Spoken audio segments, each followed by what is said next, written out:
And our big focus tonight is the big Air India disinvestment flop. No one wants to buy the beleaguered airline, and now reports say that Air India is looking for 2,200 crores from the government to pay salaries and meet other working capital requirements. What went wrong with the privatisation bid, and should the government in fact move to sell 100% of its stake in the airline and exit altogether? Also coming up later on the show, we're joined by key Congress leader Jairam Ramesh on his new book on Indira Gandhi's powerful secretary P.N. Huxer, as well as his take on the 2019 polls, where he could once again play an important role. But first, our big focus tonight. It was touted as a big reform move when the government announced in February that it would sell a 76% stake in Air India to private players. However, the move fell flat on its face as not a single bidder expressed interest in buying the airline. There were many reasons for this, as pointed out by Ernst & Young, which said in a report to the government that potential buyers firstly were put off by the government's 24% stake in the airline, which raised concerns about interference, and that any new buyer would also have to retain Air India employees for 1 year. And mind you, that's 27,000 employees, so that's not a joke. These are the key reasons that were cited about why the airline didn't get any buyers. Air India is currently in a huge financial mess. It has a debt of more than 50,000 crores, and for the past 3 months, salaries have not been paid on time to staff. In fact, reports today quote an airline official as saying that they will ask the government for 2,200 crores immediately to be able to pay these salaries as well as other expenses. Civil Aviation Minister Suresh Prabhu said on Tuesday that the government will review its plans to privatize Air India at a later date because now was not the right time to sell as oil prices were high. The Centre for Asia Pacific Aviation, a consultancy, has said that the move not to proceed with the disinvestment is a highly disappointing one, that Air India is likely to see its domestic and international market shares decline over time to a point where it's no longer relevant. The consultancy also predicting that Air India will lose up to $2 billion in the next 2 years alone, and that this would be an unnecessary drain on taxpayer funds. So what exactly is the way out for Air India? Should the government exit it completely? And why was this privatization experiment a complete flop? Let's go straight to our panel tonight. We have Congress spokesperson Pawan Khera in the studio with us. Kapil Kaul, who is the CEO of South Asia for the Centre for Asia Pacific Aviation, which is whose report we were just quoting a little while ago. Vineet Goenka, who has his own think tank, the Centre for Knowledge Sovereignty, and has been a former co-convener of the BJP's IT cell. Mihir Sharma, fellow at the Observer Research Foundation and well-known columnist, and Captain Mohan Ranganathan, former Indian Airlines pilot, joining us from Chennai tonight. Captain Mohan Ranganathan, if I could ask you first, how have you viewed this entire fiasco with the attempt to privatize the airline and the way that it completely backfired? Do you think that the government should in fact exit Air India altogether, sell its complete stake and let a private player take over?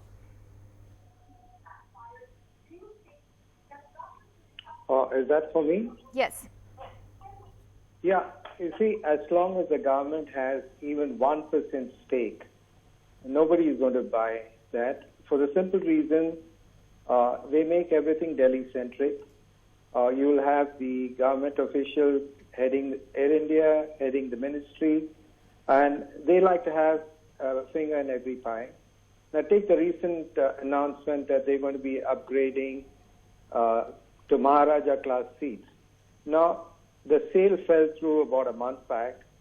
Then they were talking of no sale for the moment. Now they are upgrading. You see, every time you order some aircraft, engines, or seats, there are a lot of kickbacks involved. And it just shows that the same rot continues. Now, one of the reasons why the government wants to have control is if you sell 100%, the person who buys can have access to all the records for the last so many years. And that is where the rot is set in. So they don't want an open book there. And the other, they talk of Air India assets. The only assets they have is the fantastic art collection that JRD brought in, which the government should never give up.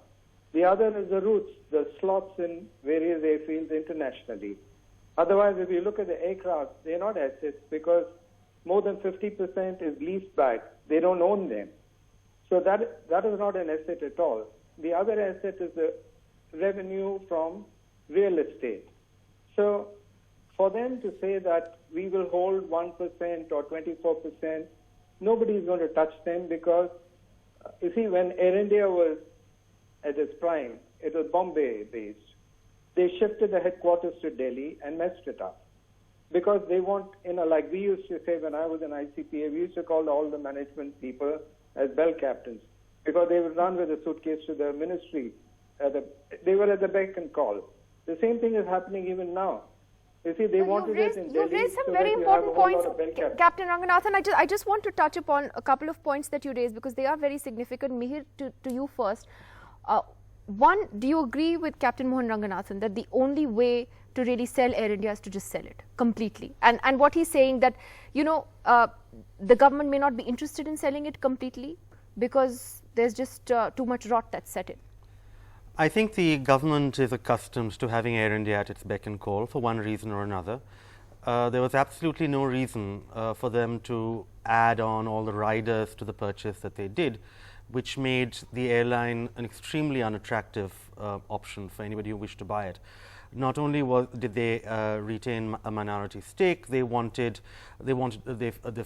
for several years the purchaser from merging it into any other airline. They wanted the purchaser to take 2/3 of the debt. There were multiple other ways in which it was quite clear it was a sale, but the government intended to sort of retain control through the back door almost. And I think that under those circumstances, nobody was going to buy it. And the truth is that the only way that you can stop paying out the thousands of crores a year that we are, as taxpayers, currently doing for this airline is to get it completely off our books. We have to hand it over to somebody else. But do you think that there is any interest in doing that? It appears not. If they, both the Civil Aviation Ministry and the Niti Aayog had come out with reasonable plans for how to privatize it. But I think that in the course of making their way through this government, those plans were watered down so much as to make them absolutely, unrecognizable. It certainly seems like there was an instinct to try and, tick off that, okay, one big privatization reform is done, yeah. But not at really any political cost at all, and that's the problem. Kapil Kaul, you guys have actually given a dire warning about the future of the airline. And tell us more about that. I mean, you're looking, as you said, for $2 billion in losses over the next couple of years. You're looking at Air India, you're saying, becoming more and more irrelevant as a player in the market. Its market share has also shrunk. So why is the government so keen to hold on to it? Well, Nidhi, first of all, I must tell you I was very disappointed that this divestment is off the table. But having said that, I think it is critical for us to understand that if there was any government who could have taken this forward, the fact that they brought the divestment of Air India on the table, that too in the last year of the elections, last year of this government, it was a bold move. So that raised hope that the government would take a decisive decision in taking this forward. Apparently, if this government can't divest and take those bold decisions, because as I said that with this majority, and I think we have a decisive regime in a sense. If they want to take decisions, they would. But even for that decisive regime, if they could not structure a deal for Air India which was good enough for investors to come, and they had to balance out various stakeholders which are internal to the government. Because for all of us externally, it should have been an easy decision to divest, take the sort the labor issues out, get the working capital completely out of the books, make sure that 100% is divested, as we had said. From externally looks easy.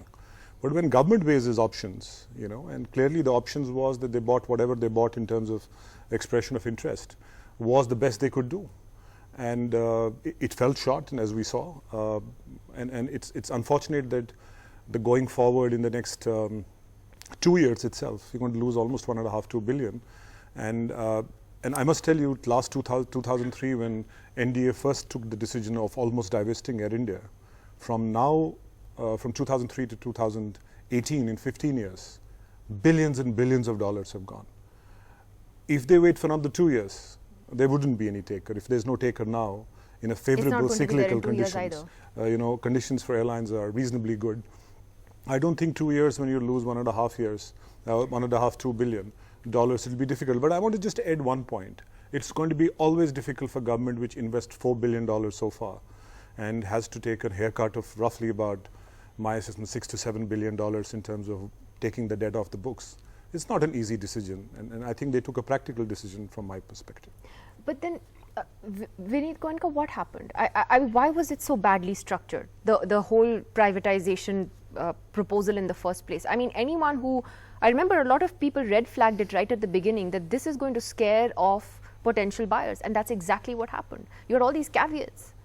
Yeah, before I start, as I said, I don't represent government and I do not know the facts there, but what I understand, I'll put it is, the current market scenario, the international market scenario, the strengthening of rupee, probably the pricing, fuel pricing which is going on, will not make it lucrative right now. Two, there are competitions from the cheap airlines, the fair price airlines which are there. And when you run a state-owned organization which has got this kind of number of employees, 27,000 employees, then there are deputations, then there are casual employees, you cannot just throw them out. They are part of the society, you are in a welfare state. But we'll have to look into what is the reason of these mounted losses. So I go back and what the enforcement directorate did on the directives of Supreme Court. If you see in 2017, there are 3 FIRs been filed up, and probably they are the reason these losses have come up. 111 jets been purchased by Praful Patel's ministry that time with 70,000 crore rupees. I really don't know why they purchased and they mounted this loans. So all of Air India's problems are because of Praful Patel. This has to be investigated. That's what Supreme Court directed. This is not a direction from government. This is by Supreme Court. The leasing of that 111 jets, I think one was that. 2, surrendering of the profit-making routes. I really don't know what made the earlier government to surrender profit-making routes to foreign airlines and the private airlines. What there was a motive? Now this ED research, this thing, investigation will tell up.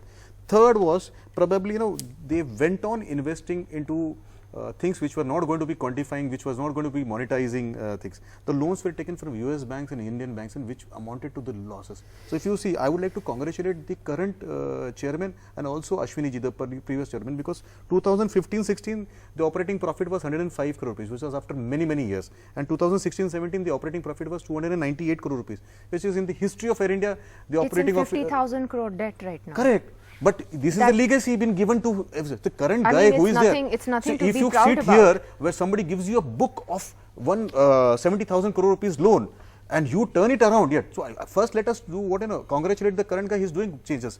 See, the union which was always against the management, but the point because is that the the current government chairman, structured the the union is not talking to the management. The And I think government structured very the good move by the disinvestment chairman by proposal in opening the such a door to way the that employees. it was never going to get buyers.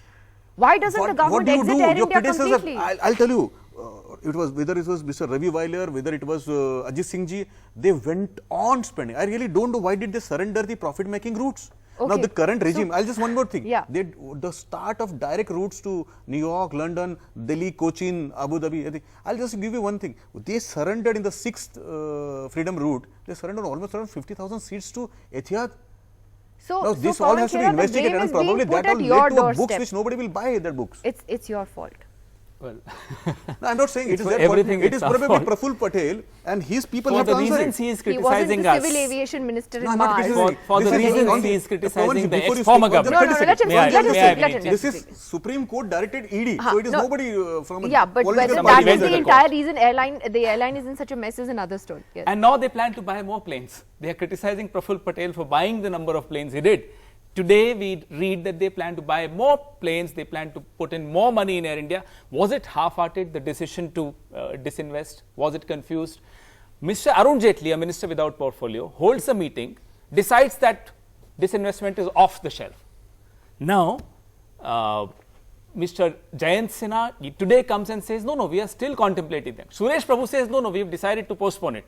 What does this government want? We don't know what they want. When we, Nidhi, privatized, unbundled the power sector in Delhi, you remember, there were stakeholders' interests, there were the unions, there were a lot of problems we faced, a lot of obstacles we faced. But we had a willpower to do it. We knew what was good for the city, we did it. Despite all the obstacles, despite BJP becoming the biggest obstacle, yet we did it, and it was a success story celebrated across the country, emulated across the country by various states who unbundled the sector. So, point of the thing is, it's very easy to say Praful Patel bought those planes. What is your roadmap? Your roadmap It yesterday. is not me, Pravanji, it is Supreme Court who just directed ED. No. They have I know smelled how some it red. went to the Supreme Court. Don't somebody hide has, half the story. if they would and not have just done bring this, the should other have half. been under scanner. You were the reason why there was a policy paralysis in UPA 2 because of the activism by media, supported by and sponsored by you, some sections of the media. Everything came to a grinding halt. Now, this rejection by the international market of your disinvestment plan shows the reality of the India story under Modi. People, this is a no confidence motion by the international market against Mr. Modi's economic policies. If they are not interested in buying Air India from you, 76%, please introspect. This is something to do with you, not with what Nehruji did, please.